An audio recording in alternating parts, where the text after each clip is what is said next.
How's it going, everyone? Theme Park Tracker here with a shorter Six Flags Magic Mountain update, still packed with news, especially for what's going on with Wonder Woman Flight of Courage. The park is looking great and is getting ready for the summer season. Much needed paint on Tatsu and other improvements such as new restrooms and wait time boards can be seen all over. Speaking of the new restrooms, one of them is almost done by the looks of it. Since the last update, they went ahead and painted the restroom exterior walls, and laid out the concrete around the area. Also, water fountains were placed right in front of the two entryways. And if you haven't noticed, the park is using the same design for this restroom as the one they just built for West Coast Racers. Moving on to Wonder Woman Flight of Courage, the biggest news this week so far is the addition of the mid-course brake run. This shot only shows one track installed with the brakes, but the shots coming up will show the second track that was lifted into place later today. Crazy how much progress has been made in the last week, and it looks like they're working their way towards the station with those select few supports already up for the final brake run.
Over by the land part of the project, the scaffolding is still up around the station building. It appears behind the black walls they're going to keep that part of the station intact, almost identical to how Green Lantern First Flight utilized it. Surprisingly, they are changing a good amount of the front facade to better match the Wonder Woman architecture theme. They even have the support up in the brown for the shade structure that guests will walk under to enter the building. We have yet to see visible progress on the new restrooms in the land that are replacing the ones behind Flash, and the new gift shop that will be located near the entrance to Batman the Ride. Then, there's a speculation on whether or not they're going to keep the blue and black Ferris aircraft arch that led into the extended queue.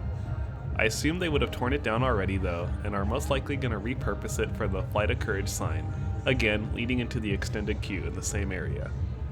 Other than that, the unnamed Wonder Woman spinner sits untouched since the last update, and there's no signs of planters or trees being put up in the area, which could still be a ways off. Now, not too much happening throughout the park.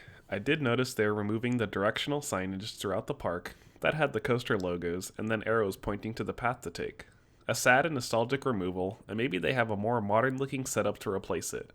Or they'll remove these posts entirely and resort to newer guests using the app or park maps to determine how to get to certain rides. Well, that's all for this update. Thank you so much for watching, and please comment your thoughts down below. Also, don't forget to like the video and subscribe to the channel for more updates on Six Flags Magic Mountain. Until then, see you on the next update.